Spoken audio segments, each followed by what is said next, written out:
नमस्कार। Digital to sports के इस मंच पर फिर एक बार आपका बहुत बहुत स्वागत है ऑन द दूसरा शो। और इतने दिनों तक हम बात कर रहे थे आपके साथ वेस्ट इंडीज और भारत की श्रृंखला के बारे में, the test, the ODIs and then of course from India's perspective of forgettable टी20 सीरीज। लेकिन वेस्ट इंडीज से जब टिकट लेकर भारत आ रही थी इंडियन टीम, तो वहां पर एक स्टॉप हुआ और वो स्टॉप होगा आयरलैंड का, जहां पर कुछ मुकाबले हमें खेलने हैं। एक आयरलैंड की सीरीज होने वाली है जिसका प्रीव्यू और प्रिडिक्शन और फैंटेसी एनालिसिस लेकर आ गए हैं हम। और जब भी फैंटेसी की बात होती है तो चंद्रेश नारायणन का होना बड़ा जरूरी है। चंद्रेश, बहुत बहुत स्वागत है आपका। बहुत बहुत शुक्रिया आपका पंकज, जो आपने मुझे आमंत्रित किया यहाँ पर इस सीरीज से पहले। एक्चुअली इस सीरीज का नाम और हाँ। भारत जो भी बायलैटरल T20 या वाइट बॉल सीरीज खेलता है, उसे एक CSR प्रोजेक्ट के तहत होना चाहिए, क्योंकि मैं समझाता हूँ क्यों। क्योंकि इन सीरीज का कोई कॉन्टेक्स्ट नहीं होता। जी। और ये सीरीज ज्यादातर दूसरे बोर्ड्स के माली हालत को सुधारने के लिए खेला जाता है। जैसे ये T20 सीरीज, मतलब जी। वर्ल्ड कप से 2 महीने पहले ठीक। मतलब इसका लॉजिक मुझे समझ में नहीं आया कि आप क्यों खेल रहे हैं, सिवाय क्रिकेट आयरलैंड की माली हालत बेहतर करने के। Yeah, so you're saying that it's a cricket social responsibility. Am I right? बोल सकते हैं, आप बोल सकते हैं, Yes. क्योंकि इस सीरीज को आप मतलब कोई कॉन्टेक्स्ट नहीं है जो और उसका सीरीज कोई, में, हाँ। कोई मतलब नहीं है जो खिलाड़ी खेल रहे हैं। ये बेसिकली एक दो खिलाड़ी के इंजरी के बाद वापसी, जो सर्जरी के बाद जो वापसी हो रही है, उसको टेस्ट करने के लिए ये सीरीज सबसे बेस्ट है। उसके बिल्कुल। अलावा सीरीज में कुछ नहीं रखा है, और फैंटेसी के। यस, फैंटेसी में तो खेलना तो पड़ेगा, लेकिन ग्राउंड प्रोफाइल पर नजर डालते हैं। ये मुकाबले होने वाले हैं डबलिन में, और the village of course, the Dublin where the match is going to be played. पिछले 10 मुकाबलों की चंद्रेश यहाँ पर बात करें तो average first inning score is 182, winning score batting first is 206, which is quite high. बिल्कुल quite high, that's also because मैदान छोटा है। जी, अरे ये तो हाँ। बात है बिल्कुल। हाँ, और ये तो आपने थोड़ा सा ध्यान दिया है कि जनरली एडिनबरा में जो मुकाबले होते हैं उसके बदले डबलिन में खेला जा रहा है, because you know Edinburgh again very very heavy rains and lot of issues are there. नहीं नहीं, एडिनबरा तो स्कॉटलैंड में आता है। हाँ, ये तो है, लेकिन आयरलैंड के भी कई सारे मुकाबले वहां खेले गए हैं। नहीं, वो जब वो स्कॉटलैंड से खेलते हैं तब। Correct correct correct. ये लेकिन डबलिन में इज मच बेटर। डबलिन में उन्होंने मैदान, मतलब मैं उधर काम कर चुका हूँ, तो जी जी वहाँ जी। पे जो मैदान है वो मैदान पूरी तरह से तैयार है अभी। उसको एक स्टेडियम का एक सेटिंग दे रहे हैं, बिकॉज वहाँ पे वो टेस्ट मैच भी खेलना चाहते हैं। ओ हो, हाँ। That's quite interesting. और अगर 10 मुकाबलों की पिछले टी20 की बात करें तो 114 विकेट, यानी कि विकेट बहुत ज्यादा जाते नहीं है। And as usual in English Irish conditions, pacers do really very well. Pacers do well, but यहाँ पर आपके जो बेस्ट स्पेसर्स हैं, वो उसमें से एक वापस आ गया है, जसप्रीत बुमराह। तो जी। उससे भारत को एक राहत की सांस मिलेगी। वो कप्तानी भी करने वाले हैं इस सीरीज में। करेक्ट। और वो किस तरह से सर्जरी के बाद लगभग एक साल बाद दिखाई देंगे इस सीरीज में, तो इट्स गोइंग टू लेकिन बी चंद्रेश, इंटरेस्टिंग। हाँ। एक कमेंट आया था जो मैं आपसे इसका टिप्पणी जरूर लेना चाहूंगा। कि बात देखिए, आप जसप्रीत बुमराह को अब ला तो रहे हैं वापस, लेकिन ये बात कि अगर वो बिना निगल के कंफर्टेबली 4 ओवर डाल पाए तो फिर हम आगे सोच सकते हैं। I mean this is not really a very positive kind of a statement. देखिए, ऐसा है कि 4 ओवर डालना और वनडे क्रिकेट में 10 ओवर डालना, जमीन आसमान का फर्क है। क्योंकि बिल्कुल। कप्तान को अपने बेस्ट बॉलर को ब्रेक करना पड़ेगा स्पेल्स में। तो क्या वो कर पाएंगे, क्या वो तैयार है उसके लिए, पता नहीं। क्योंकि कुछ वार्म अप मैच बैंगलोर में एनसीए में खेलने में और इंटरनेशनल क्रिकेट खेलने में जमीन आसमान का फर्क है। ये T20 सीरीज अच्छा बिल्डअप है। मुझे मुझे अभी भी लग रहा है कि शायद शायद भारत को थोड़ा फूक फूक के कदम रखना पड़ेगा बुमराह के मामले में। Very interesting, very interesting. Head to head पर नजर डालते हैं। आयरलैंड अगर देखा जाए तो भारत के खिलाफ ओवरऑल 5 मुकाबले हैं, और आयरलैंड ने भारत को अब तक कोई भी मुकाबले में हराया नहीं है टी20 की बात करें तो। और आयरलैंड में भी जो खेले गए हैं मुकाबले, उसमें भी कोई अब तक बना नहीं है। यानी कि अगर डेब्यू हुआ आयरलैंड का जीत का, तो वो इसी सीरीज में हो सकता है। बिल्कुल, और पिछले साल बहुत करीब आ गए थे, बट बहुत जी। करीबी मुकाबला हार गए थे। और यहाँ पे मुझे लगता है कि ये वाला जो सीरीज है, जैसे मैं कह रहा था, ये परफेक्ट अपॉर्चुनिटी है आयरलैंड के पास, क्योंकि भारत की जो प्रथम श्रेणी के खिलाड़ी है T20 क्रिकेट में, हार्दिक पांड्या नहीं है, सूर्य कुमार यादव नहीं है। और आप देखें कि बाकी काफी जो खिलाड़ी यूजुअली खेलते हैं T20 क्रिकेट, रविंद्र जाडेजा नहीं है भारत जी। से। तो और यहाँ पे ईशान भी नहीं है शायद। ईशान भी नहीं है। तो शुभमन गिल भी नहीं है, तो आपके जो प्रथम श्रेणी के टी20 खिलाड़ी यहाँ पे कोई नहीं है। ये बेसिकली जैसे मैंने कहा एक सीएसआर प्रोजेक्ट है। देखिए, भारत के स्क्वाड पर नजर डाले तो ऋतुराज गायकवाड़ यहाँ पर वाइस कप्तान है।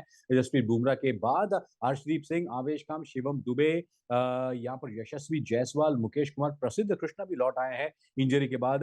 रवि बिश्नोई, संजू सैमसन, शाबाज अहमद को मौका मिला है, which is really very good. Jitesh Sharma, Rinku Singh को मौका मिला है, तिलक वर्मा है, और वॉशिंगटन सुंदर की भी वापसी हो रही है, ये बहुत बड़ी बात है। और हेड कोच के साथ नाम पर सितांशु कोटक जा रहे हैं, जो डोमेस्टिक में एक बहुत दिग्गज नाम हुआ करता था। He should have played test for India, but then he is a coach या नाउ। बट सितांशु कोटक उस एरा में खेले, पंकज आपको भी पता है, जा जब उनकी वैकेंसी जगह नहीं थी। वैकेंसी नहीं थी। तो बट इस लिहाज से देखा जाए तो बहुत बड़ा स्टेप है सितांशु कोटक के लिए। जी और जी जी। अच्छी बात है कि वीवीएस लक्ष्मण ने डिसाइड किया कि वो नहीं जाएंगे इस दौर हम्म। में। कोई मतलब नहीं बनता है इस 3 मैच की श्रृंखला में, जहाँ पे आपने पहले मैच के पहले तो आप प्रैक्टिस करेंगे, दूसरे मैच के पहले आप प्रैक्टिस नहीं करोगे, तीसरे मैच के पहले भी ब्रेक दे दोगे, तो मतलब ही नहीं बनता, मतलब इतने छोटे ट्रिप पर।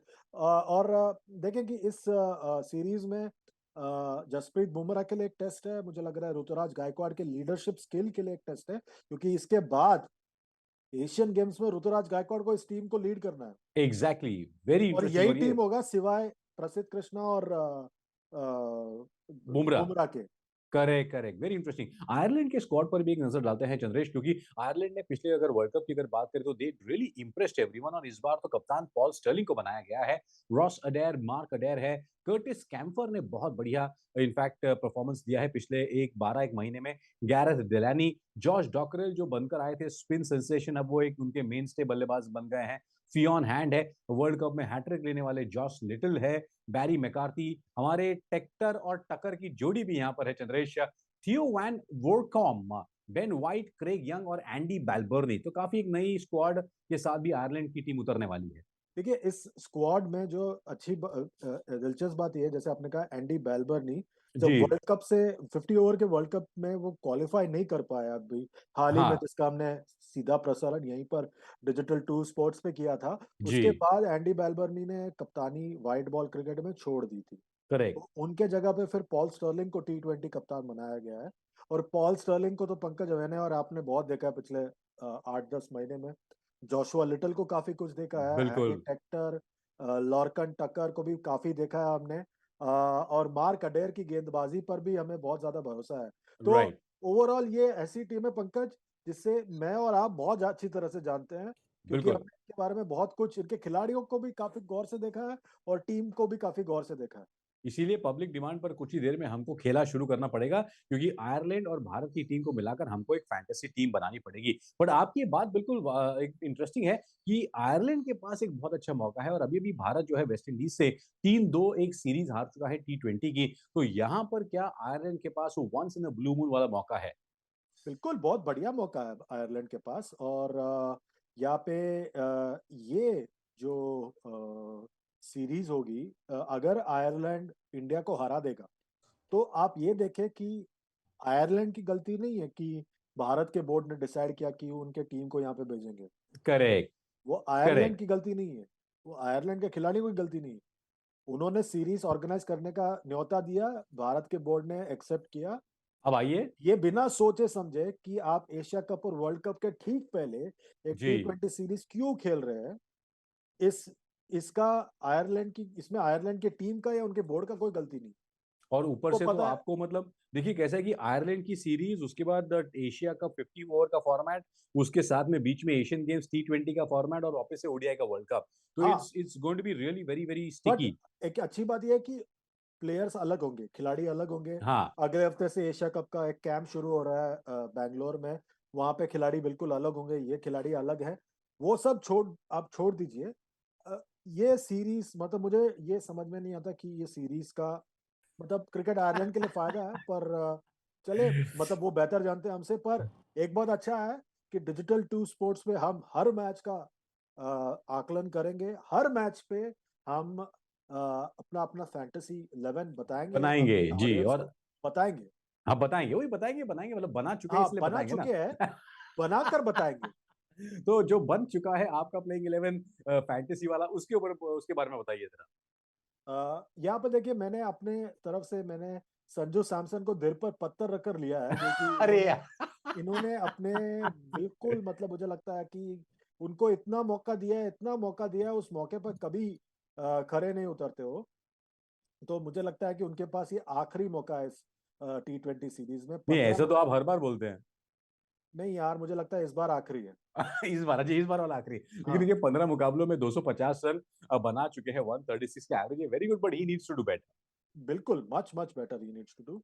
आई थिंक हाँ। That is he is going to be, he वो, मतलब ही इज वेरी लकी कि पिछले कुछ सालों में इतना ज्यादा, मतलब दूसरे फॉर्मेट का क्रिकेट हुआ है, मतलब एज हम्म। एन T20 के साल में वनडे क्रिकेट हो रहा था, तब वो उनको वनडे में मौका मिल रहा था।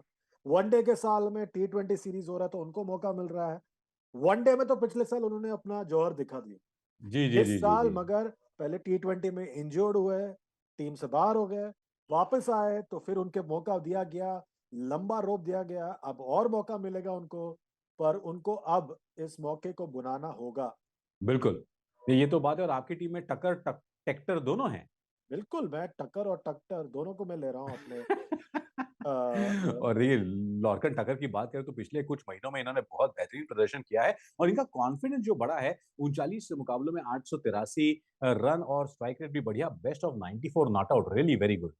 बिल्कुल बिल्कुल, और इनके इनसे बहुत ज्यादा उम्मीदें हैं आयरलैंड को। ये युवा खिलाड़ी हैं, इसलिए उनको मौका दिया जा रहा है। स्ट्राइक रेट और बेहतर हो सकता है। ये हैरी टेक्टर है अभी। ये हैरी टेक्टर, मैं कह रहा हूँ, उनका स्ट्राइक जी जी जी ये जी। जो है, मतलब 250 मार चुके हैं अपने करियर में, तो ये और बेहतर कर सकते हैं। और भी जो खिलाड़ी है, कप्तान पॉल स्टर्लिंग की जहां तक बात है, करेक्ट। उनसे काफी उम्मीद है आयरलैंड को, इसलिए उनको कप्तान बनाया गया है। धाकड़ बल्लेबाज। एकदम।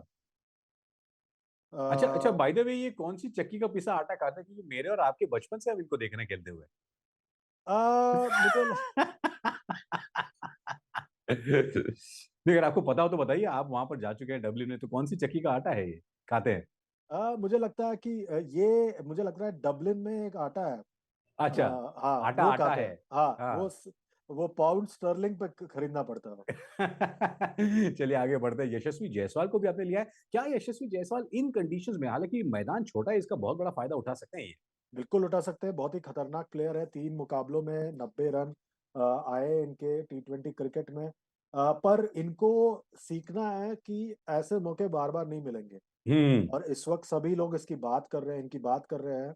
और ये एक मौका है उनके पास अपना एक छाप छोड़ने का इस फॉर्मेट में। जी फिर आप मुश्किल हो जाएगा जब वर्ल्ड कप के बाद, 50 ओवर के वर्ल्ड कप के बाद, जब सारा फोकस T20 क्रिकेट पे जाएगा, जी जी तो जी। क्योंकि अगले साल के वर्ल्ड कप के लिए तैयारी शुरू हो जाएगी, तो तब जो है इनके पास अभी मौका है कि अब वो जबरदस्त तरीके से बल्लेबाजी करें और दबाव डालें सेलेक्टर्स पे अपने हम्म। प्रदर्शन के साथ, क्योंकि इसके बाद उनके पास मौका होगा एशियन गेम्स के दौरान। तो करेक्ट वहां करेक्ट। पर भी वो प्रेशर गेम्स में खेलना होगा, क्वार्टर फाइनल, सेमीफाइनल, और मतलब मैं तो अज्यूम कर रहा हूँ कि भारत फाइनल तक पहुंच जाएगा। ये तो बात है, लेकिन आपकी इस टीम में दो ऐसे नाम हैं जिन पर चर्चा करना जरूरी है, वॉशिंगटन सुंदर और जसप्रीत बुमराह, दोनों ही लौट कर आ रहे हैं इंजरी से। आपने प्रसिद्ध कृष्ण को नहीं लिया है, लेकिन सुंदर और बुमराह से क्या एक्सपेक्टेशन है आपका? सुंदर, मुझे लग रहा है कि हाल फिलहाल में उन्होंने वापसी की है क्रिकेट जी। खेलने में, कॉम्पिटेटिव क्रिकेट खेला है और उनकी इंजरी जो है उतनी घातक नहीं थी जितनी बुमराह की थी, इसलिए मैंने उनको पिक किया है। और ओके। ये बहुत ही एक अच्छे ऑलराउंडर है। मैं चाहता हूं कि ये तो रेगुलरली भारत के लिए T20 क्रिकेट खेले, क्योंकि भारत की जो कमी है कि हम्म। डेप्थ नहीं होता भारत के T20 लाइनअप में, ये उस कमी को पूरा कर सकते हैं। बिल्कुल, ये बहुत बड़ी बात है, और आपका कहना बिल्कुल मायने रखता है। Joshua Little in home conditions, how dangerous can he be? मुझे लग रहा है कि Joshua Little will be very dangerous, because वो लेफ्ट आर्मर है, और आपने हम्म। देखा है कि भारत को लेफ्ट आर्म गेंदबाजों ने काफी परेशान किया हुआ है। हमेशा। शाहिन अफरीदी हो, मिचेल स्टार्क हो, बहुत ज्यादा परेशान किया हुआ है। जॉनसन हो, मिचेल, और सारे। वो इन खिलाड़ियों को अच्छी तरह से जानते हैं, क्योंकि वो करेक्ट। आईपीएल में सबके साथ खेल चुके हैं, तो सबको बहुत भली भांति जानते हैं। वो बहुत ही बिल्कुल। खतरनाक खिलाड़ी हो सकते हो यहाँ पर। नहीं, जोशुआ लिटिल के ऊपर बहुत ज़्यादा ज़िम्मेदारी होगी आयरलैंड को अपनी भारत के विरुद्ध पहली इंटरनेशनल टी20 जीत दिलाने के लिए। अब ये तो रही आपकी प्लेइंग 11। अब मेरे प्लेइंग 11 पर नज़र डालते हैं क्योंकि मुझे भी थोड़ा-सा ऊपर-नीचे करना पड़ा था। बट मैंने जो बनाई है उसमें भी मैंने वही किया, संजू सैमसन, लॉर्कन टकर और पॉल स्टर्लिंग को तो मैंने लिया है। तिलक वर्मा, ऋतुराज गायकवाड़, तिलक वर्मा को मैंने कैप्टन बनाया है और जोशुआ लिटिल को मैंने सॉरी अपना ऋतुराज गायकवाड़ को मैंने वाइस कैप्टन बनाया है। Yashasvi Jaiswal, Curtis Campher, Jasprit Bumrah, Joshua Little, मैंने प्रसिद्ध कृष्ण और मार्क अडेर को लिया है क्योंकि वहां पर स्पिन कितना होगा पता नहीं, इसलिए मैंने तेज गेंदबाजों के साथ थोड़ा सा एक यहाँ पर टीम बनाई है। तो आपने तिलक वर्मा को कप्तान बनाया। जी जी जी। और ऋतुराज गायकवाड़ जिन्होंने हाल फिलहाल में खेला नहीं है, आपने उनको उप कप्तान बनाया। वो वनडे सीरीज में खेले थे, पर खेले थे हाँ। टी20 क्रिकेट में, टी20 सीरीज में इसमें आपने उसको उप कप्तान बनाया। क्योंकि लॉर्कन टकर को मैं सोच रहा था या फिर पॉल स्टर्लिंग को भी मैं सोच रहा था, लेकिन पॉल स्टर्लिंग का हाल फिलहाल में भले वो होम कंडीशंस में खेलेंगे, लेकिन उनका जो एक पहले वाला जो एक इम्पैक्ट था ना वो आजकल नहीं है। लेकिन यहाँ पर मैंने इनके अलावा इसलिए ऋतुराज गायकवाड़ को मुझे लेना पड़ा, लेकिन मैंने प्रसिद्ध कृष्णा और मार्क अडेर को लिया है। और प्रसिद्ध कृष्णा की अगर बात करें, मार्क अडेर की बात करते हैं, और आपने इनकी गेंदबाजी की काफी तारीफ की थी, और पिछले 2021 से अगर इनके जो रिजल्ट्स को देखें, करियर को देखें, 51 मुकाबलों में 70 विकेट, बहुत ही बढ़िया। और ये परेशान करते हैं बल्लेबाजों को लगातार। बहुत परेशान करते हैं बल्लेबाजों को। और मार्क अडेर, जोशुआ लिटल, ये जो कॉम्बिनेशन है जी। बहुत ही खतरनाक कॉम्बिनेशन है मुझे लगता है। और अच्छा पिक किया आपने। और हम्म। जोशुआ लिटल की जहां मैं बात कर रहा था, देखिए 41 मुकाबलों में 57 विकेट। मुझे लग रहा है कि ये एक बहुत ही घातक गेंदबाज है और सिर्फ 23 साल के ही है। जी लेफ्ट बिल्कुल। आर्मर है, बहुत फायदा होता है। और तेज भी है ये काफी। बिल्कुल, प्रसिद्ध कृष्ण के आंकड़ों पर जब हम नजर डालेंगे, उससे पहले मैं एक और सवाल आपसे पूछना चाहूंगा कि मार्क अडेर और जोशुआ लिटिल के जोड़ी की आपने बात की, प्रसिद्ध कृष्ण और बुमराह की जोड़ी भी क्या उसी कारगर अंदाज में खेल पाएगी? देखिए 72 पारियों में कुल टी20 का ये करियर है, ऑफकोर्स इनका 72 मैचेस इनिंग्स में 68 wickets, will he be able to, because ये जोड़ियों का खेल है पूरा। बिल्कुल। और काफी ज्यादा उम्मीदें हैं भारत को इनकी वापसी से, क्योंकि हाल फिलहाल में महाराजा टी20 कप हो रहा था कर्नाटका में। हाँ उसमें हाँ। उन्होंने रफ्तार के साथ गेंदबाजी की। बल्लेबाजों को तो वक्त लग रहा था, मतलब वो स्तर थोड़ा नीचे है, उनको वक्त लग रहा था गेंदबाजी को खेलने में, क्योंकि वो रफ्तार और उनको काफी ज्यादा उछाल भी मिलती है पिच से। और ऐसे करेक्ट। पिच पे वापसी कर रहे हैं। इनके पास, इनका भी बहुत देर बाद वापसी हो रहा है, करीबन 1 साल बाद वापसी हो रहा है इनका। तो इन करेक्ट। पर भी सबकी नजरें हैं। और दूसरी नजरें सबकी है हमारे कप्तान इस सीरीज के लिए, जसप्रीत बुमराह पे। बिल्कुल। क्योंकि जसप्रीत बुमराह के फिटनेस पर पूरा भारतवर्ष और सारे भारतवासी, ना सिर्फ भारत में रहने वाले, पर आप जहाँ रहते हैं पंकज, जी। वहां के लोग भी, वहां के और जिले के लोग भी। वहाँ के जिले के लोग, और मतलब हर देश में जो जो भारतवासी रहते हैं या भारतीय मूल के खिलाड़ी हैं, हाँ। लोग हैं, या वो मार्स पे हो, वीनस पे हो, या कहीं भी हो भारतवासी, क्योंकि हम सब जगह हैं, उन सब के दिल में और जहन में एक ही सवाल है, क्या जस्सी तैयार है? क्योंकि आपको पता है ओहो! यानी कि जस्सी जैसा कोई नहीं। ये कटप्पा वाले सवाल से भी बड़ा सवाल था। बिल्कुल, क्योंकि आपको पता है कि जस्सी जैसा कोई नहीं। कोई नहीं, ये तो बात है। लेकिन ऑफ कोर्स अगर 2021 से इनके टी20 इंटरनेशनल आंकड़ों को देखेंगे, 10 मुकाबलों में 10 पारियों में 11 मुकाबले विकेट निकाले, तो इनको जोड़ी बनानी पड़ेगी प्रसिद्ध कृष्ण के साथ, तब जाकर बात बनेगी। लेकिन क्या ये इनफैक्ट पॉल स्टर्लिंग की भी अगर इनफैक्ट तिलक वर्मा पर हम थोड़ा-सा आप नज़र डालते हैं, बिकॉज़ तिलक वर्मा ने जिस तरीके से कमाल दिखाया है वेस्ट इंडीज़ में, जब-जब उनको मौका मिला है, भले वो आईपीएल हो, भले वो डोमेस्टिक टूर्नामेंट हो, भले वो इंटरनेशनल हो, इन्होंने एक धमाल किया है। 5 पारियों में 173 रन, और इनको खेलते हुए देखकर ऐसा लगता है कि ये जुझारू खिलाड़ी है और आने वाले दिनों में he will be a big star for India. देखिए कि तिलक वर्मा जो है, आखिरी टी20 मुकाबले में वेस्ट इंडीज में उन्होंने ऑफ स्पिन डाली, विकेट निकाला। और हाँ, उन पर इसीलिए बहुत ज्यादा दबाव, मतलब एज इन वो उन पर बहुत ज्यादा भरोसा है लोगों का। और उसी तरह यशस्वी जायसवाल भी लेग स्पिन डालते हैं। तो ये दोनों बल्लेबाज अगर गेंदबाजी डालने लगे भारत के लिए, हाँ, हाँ, तो खासकर टी20 क्रिकेट में जो भारत की जो कमी है, वो पूरी कर पाएंगे भारत की। कप्तान के पास विकल्प होना चाहिए गेंदबाजी का, जैसे इंग्लैंड के बिल्कुल। लाइनअप में होता है या ऑस्ट्रेलिया के लाइनअप में होता है। तब जाकर आप कपूर जलाने के बारे में सोच सकते हो। कर्टिस कैम्पर की आपने जो याद दिलाई है कपूर के नाम से, तो ये भी एक बहुत बढ़िया एक ऑलराउंडर के तौर पे उभरे हैं। देखिए 600 रन और 25 विकेट 2021 से इनके टी20 आंकड़ों की बात करें तो क्वाइट इंप्रेसिव। बिल्कुल जबरदस्त खिलाड़ी है। आपको याद होगा कि नेदरलैंड्स के खिलाफ इन्होंने 2021 के टी20 विश्व कप में जी 4 गेंदों में 4 विकेट निकाले थे। Exactly exactly. और उस मैच का आंखों देखा हाल आपको यहीं पर मिला था, यही इसी मंच पर जिसका नाम है digital digital to to sports. Sports, नाम तो सुना बिल्कुल ही होगा। बिल्कुल। ये नाम तो बिल्कुल नाम तो सुना है। और अगर यहाँ पर इतनी सारी बातें कर ली हैं, हमने जोड़ियों की बात की, एक जोड़ी नंबर 1 आपके सामने भी है डिजिटल टू स्पोर्ट्स पर, तो क्या कहता है आपका प्रिडिक्शन चंद्रेश? अगर मैं आपसे पूछूं, ऑफ कोर्स एक व्हाइट वॉश है अब तक का रिकॉर्ड भारत का ओवर आयरलैंड, क्या कहता है आपका क्या कहते हैं भविष्य वाला जो मीटर है वो क्या कहता है? देखिए, भले ही आप जानते हैं कि भारत की जो टीम है वो आपकी फर्स्ट चॉइस टी20 सेटअप नहीं है, हम्म। सेकंड स्ट्रिंग टीम है। कुछ खिलाड़ी वापस आ रहे हैं इंजरी से। आपको फिर भी मानना पड़ेगा पंकज कि भारत जो है आयरलैंड के लिए फिर भी 21 साबित होगी इस सीरीज। क्या बात है, मुझे भी ऐसा लग रहा है, लेकिन पता नहीं क्यों आज मैं आयरलैंड के नाम का डंका पीटना चाहूंगा। I feel Ireland will just surprise India at least in the first match. देखते हैं क्या होता है, विल वेट एंड वॉच। बिल्कुल दोस्तों, आपको क्या लगता है? मैंने और चंद्रेश ने हमारा प्रेडिक्शन तो दे दिया है, हमारी फैंटेसी सजेशन 11 भी आपको बता दी है। आपको क्या लगता है आप भी हमें जरूर बताइएगा। लाइक शेयर सब्सक्राइब करना ना भूले, कमेंट करें और जुड़ते रहिए हमारे साथ on digital to spot. Chandresh, thank you very much for being a part of this show, और हमारी पूरी टीम की तरफ से आपसे लेते हैं हम विदा, इस वादे के साथ कि अगले टी20 मुकाबले के पहले फिर एक बार आपसे मुलाकात होगी। Thank you very much.